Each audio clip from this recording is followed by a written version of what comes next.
తిరిగి BCN news కి స్వాగతం. రాష్ట్రానికి బడ్జెట్ కేటాయింపుపై బీజేపీ నేతలు హర్షం వ్యక్తం చేశారు. గుంటూరులో సంబరాలు చేసుకున్న నేతలు మోదీ చిత్తశుద్ధిని కొనియాడారు.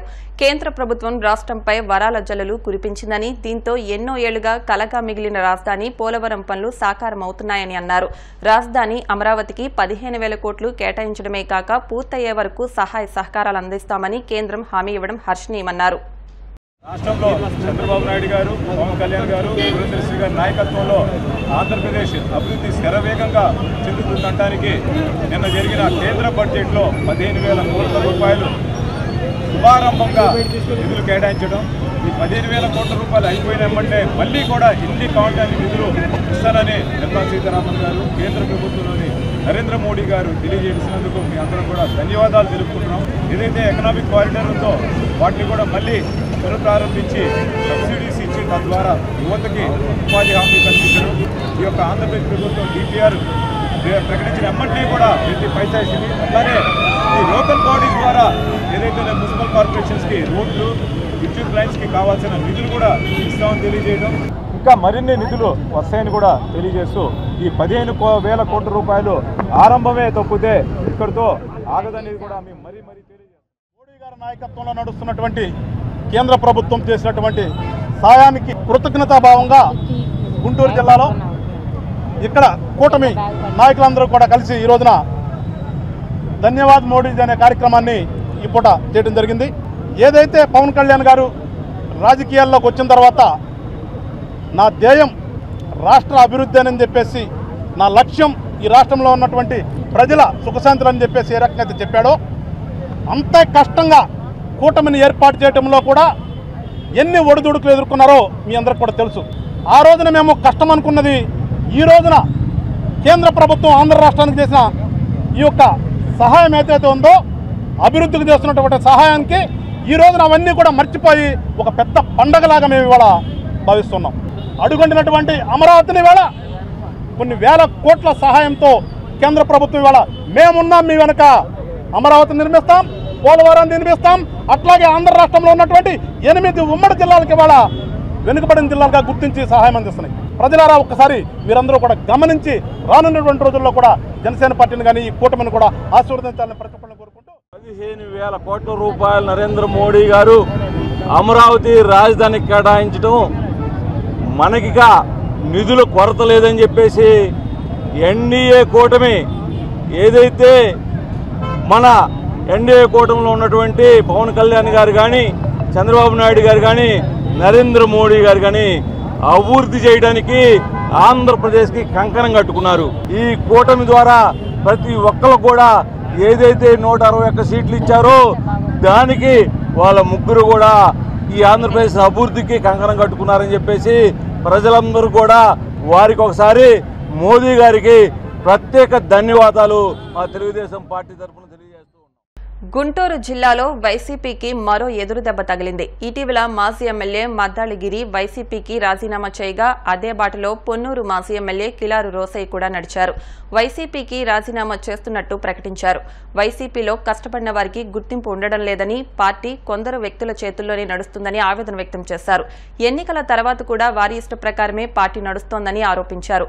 ఎన్నికల్లో తన్ను గుంటూరు ఎంపీ అభ్యర్థిగా నిలబెట్టారని, కొందరు తన్ను మానసికంగా కుంగదీశారని రోసయ్య ఆవేదన వ్యక్తం చేశారు.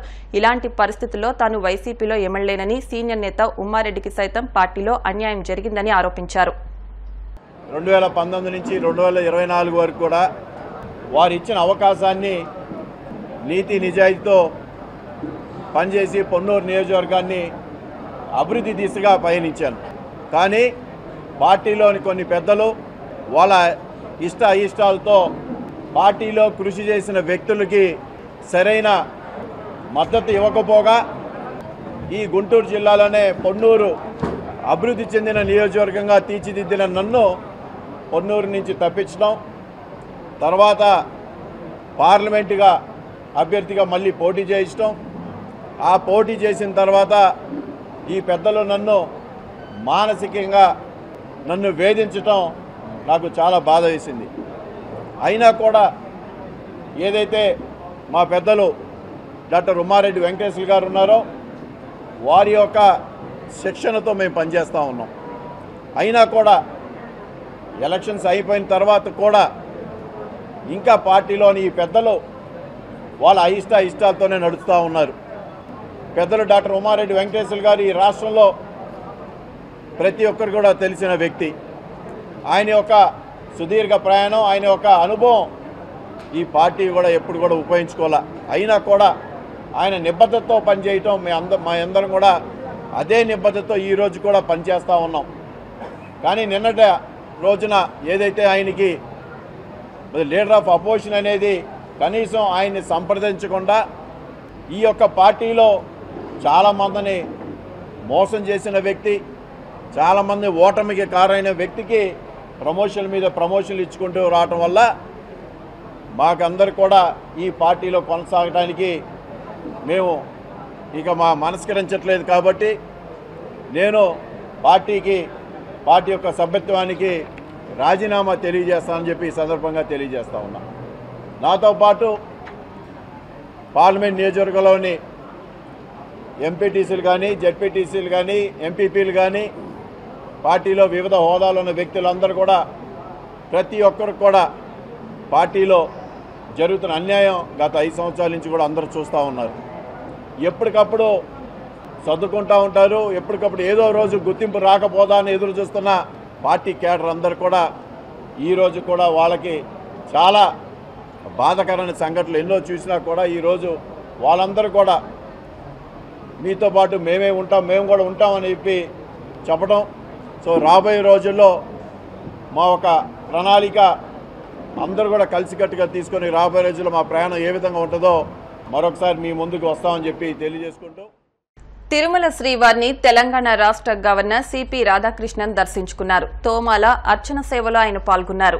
టీటీడీ ఆలయ అధికారులు ఆయనకు ఘన స్వాగతం పలికి దర్శనం నిమిత్తం ప్రత్యేక ఏర్పాట్లు చేశారు. ఈ సందర్భంగా గవర్నర్ రాధాకృష్ణన్ గర్భాలయంలో స్వామిని దర్శించుకుని మొక్కులు చెల్లించుకున్నారు. అనంతరం ఆలయాధికారులు ఆయనకు స్వామివారి తీర్థ ప్రసాదాలను అందజేశారు. శ్రీకాళహస్తీశ్వర దేవస్థాన అనుబంధ ఆలయమైన ధర్మరాజుల వారి వార్షిక బ్రహ్మోత్సవాల్లో భాగంగా ఆలయంలో ధ్వజారోహణం నిర్వహించారు. ఈ సందర్భంగా ధ్వజస్తంభానికి ప్రత్యేక పూజలు నిర్వహించారు.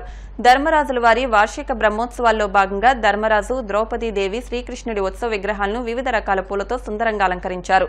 మంగళ వాయిద్యాలు, మేళతాళాలతో 4 మాడవీధుల్లో ఊరేగించి పూజలు నిర్వహించారు.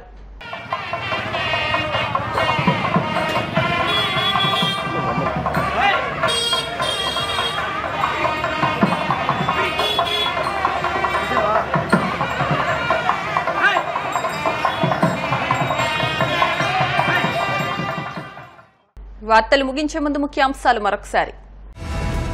తల్లికి వందనం పథకాన్ని ప్రతి విద్యార్థికి అందజేస్తాం. ఇందులో ఎలాంటి సందేహం లేదన్న మంత్రి నారా లోకేష్. శ్రీవారి లడ్డూ నాణ్యతపై టీటీడీ ఈవో శ్యామలరావు స్పష్టత. నాణ్యమైన నెయ్యి కోసం కమిటీ వేసినట్టు స్పష్టం. అనుమతి లేని ఫ్లెక్సీలను తక్షణమే తొలగించండి. అధికారులను ఆదేశించిన కాకినాడ కమిషనర్ భావన.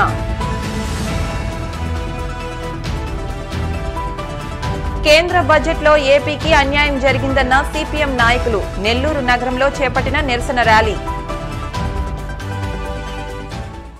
ఈ వార్తలు ఇంతటితో సమాప్తం. మరిన్ని వార్తల కోసం BCN digital YouTube channel, Facebook page ని ఫాలో అవ్వండి. అప్డేట్ వార్తల కోసం ప్లీజ్ సబ్స్క్రైబ్.